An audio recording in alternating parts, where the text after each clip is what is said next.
Ya está Pedro Grados Smith para su comentario económico. Y fíjate, Patricia, gente en pobreza en este momento está gastando de todo su presupuesto el 65% solo en medicinas. El presupuesto de salud en medicinas. Terrible. El detalle con Pedro. ¿Cómo estás? Querido Pedro. Bienvenido. Bienvenido. Muy buenos días.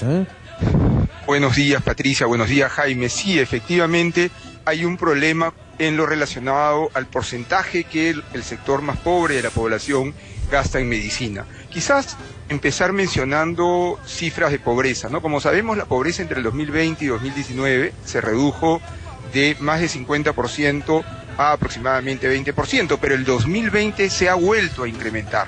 No tenemos la cifra, pero debe estar entre 25 y 30%.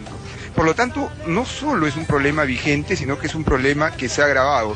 Y hay que recordar que el Perú se comprometió con las Naciones Unidas a eliminar la pobreza en el 2030, dentro de los objetivos de desarrollo sostenible. El objetivo número 1 es eliminación de la pobreza. Pues bien, en ese entorno hay un estudio de apoyo consultoría que nos dice que a pesar que 8 de cada 10 peruanos tienen seguro, los gastos de bolsillo en salud son en promedio 30%, por encima del promedio de los países que forman parte de la Organización Mundial de la Salud, que está entre 15 y 20%.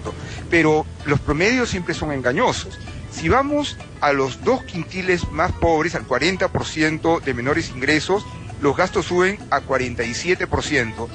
Y si vamos a los que no tienen ningún tipo de seguro, que es aproximadamente un 20% de la población, ahí es donde tenemos 65% de gastos en medicamentos. ¿Cuál es el problema? El problema es que el propio sector público no tiene los medicamentos, es decir, uno puede ir a atenderse a un hospital de Minsa, un hospital de salud, y cuando va a solicitar los medicamentos le dicen no hay, entonces uno sale a la farmacia del frente y compra los medicamentos. ¿Y esto por qué? Porque hay una desarticulación del sistema de salud en el Perú, no solamente en la historia clínica. Hay países, los más desarrollados, donde la historia clínica es única y uno la puede utilizar en un hospital, en una clínica o en un lugar privado, en un consultorio privado. En el Perú tenemos gobierno central con MINSA, tenemos gobiernos regionales, tenemos Fuerzas Armadas y si bien no es 100% Estado, tenemos de salud. Y por ejemplo, las compras no se hacen de manera unificada, según este estudio de apoyo consultoría. Y al no hacerlas de manera unificada, hay un tema de pérdida de poder de negociación, de pérdida de economías de escala. Entonces acá hay 2 alternativas que hay que estudiar. Una, que es compleja, la verdad, es la integración del sistema de salud.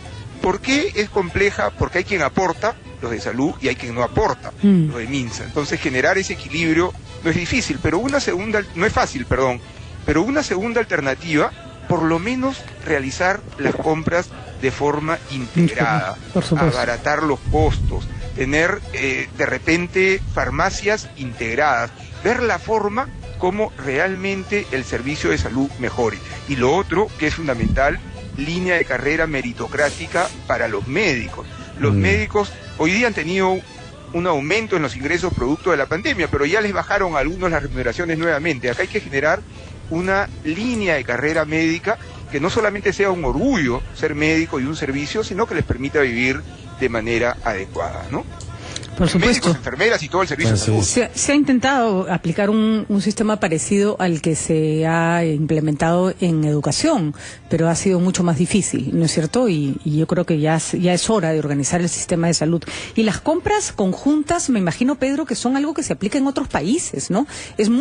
Tiene mucha más lógica que en lugar de que, no sé, cada uno compre Panadol, compres, por poner un ejemplo X, ¿no? Me imagino que Panadol no es el medicamento más complicado. Que compres una tonelada y la repartas entre los distintos establecimientos de salud y proveedores, ¿no? El ejemplo que dices es preciso, creo yo, para decir el genérico, ¿no? Así es. Paracetamol. Así es. ¿No? Que eso también abarata. Así es. Para empezar. Sí, ¿no? Totalmente de acuerdo. Y no solamente ese tipo de compras, sino incluso todo lo que son implementos para... De acuerdo. El propio hospital, ¿no? Para los médicos. Ecógrafos, por ejemplo, puede ser, o puede ser ¿no? Así es. Material de Hay un largo protección camino por recorrer, la verdad, ¿no? En salud Salud, en educación se ha avanzado un poco más, ojalá no se pierda lo que se ha avanzado, pero en salud hay un largo camino por recorrer, ¿no? El otro día hablábamos de los hospitales no terminados en provincias, es impresionante. Y además educación tiene público y privado, y el público está estructurado de una manera unitaria. Acá tenemos público, privado, hospital de las Fuerzas Armadas, de la Policía, salud, Ministerio de Salud, es decir, la gama es muy amplia, ¿no? Son muchas entidades que se tienen que poner de acuerdo, ¿no? Y con muchos cruces, ¿no? Exacto. Porque salud también tiene cruces con la actividad privada. Y ojo que en la práctica de salud está subsidiado. El sector más alto de la población paga de salud, todo el sector formal paga de salud y no utiliza de salud, a no ser que sea en casos extremos, ¿no? Así es. Entonces, hay que realmente entender todo el sistema. Indudablemente que salud también tiene el problema de la informalidad, con 70% de informalidad, en la carga va al MINSA. Por eso hay que buscar equilibrios, quizás recordando el tema de pensiones. Hay un tema de sostenibilidad, pero hay un tema de solidaridad. Solidaridad que puede ser en función de valores humanos, pero en términos muy pragmáticos. Si queremos una sociedad estable, el bienestar tiene que llegar a todos, ¿no? Y eso es fundamental. Hay que poner un ejemplo claro de eso que mencionas, Pedro, y es, por ejemplo, INCOR, ¿no? Mucha gente que paga seguro privado cuando tiene un problema cardíaco va a INCOR porque es mucho más pagable, digamos, ¿no es cierto?, que hacerlo en un seguro privado. Y la atención y el nivel de atención en INCOR es hasta superior a la oferta privada. Eso es un ejemplo muy claro de que finalmente ese subsidio que has hecho durante toda tu vida, al final puede verse beneficiado con un servicio concreto. Y eso debería ocurrir en más áreas, ¿no? Felicitaciones a los médicos de INCOR que en realidad tienen un desempeño impecable, ¿no?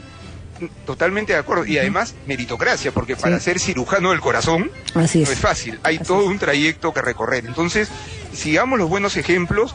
Y para esto también es muy importante trabajar con los organismos multilaterales, que lo han estudiado. El Banco Mundial, el Banco Interamericano de Desarrollo. Hay N informes sobre sector salud, sector educación. O la OECD, finalmente, que son las mejores prácticas en los países desarrollados. O sea, no se trata de inventar la pólvora, este antiguo refrán. Se trata de manera pragmática tener apertura de ideas e irlas implementando.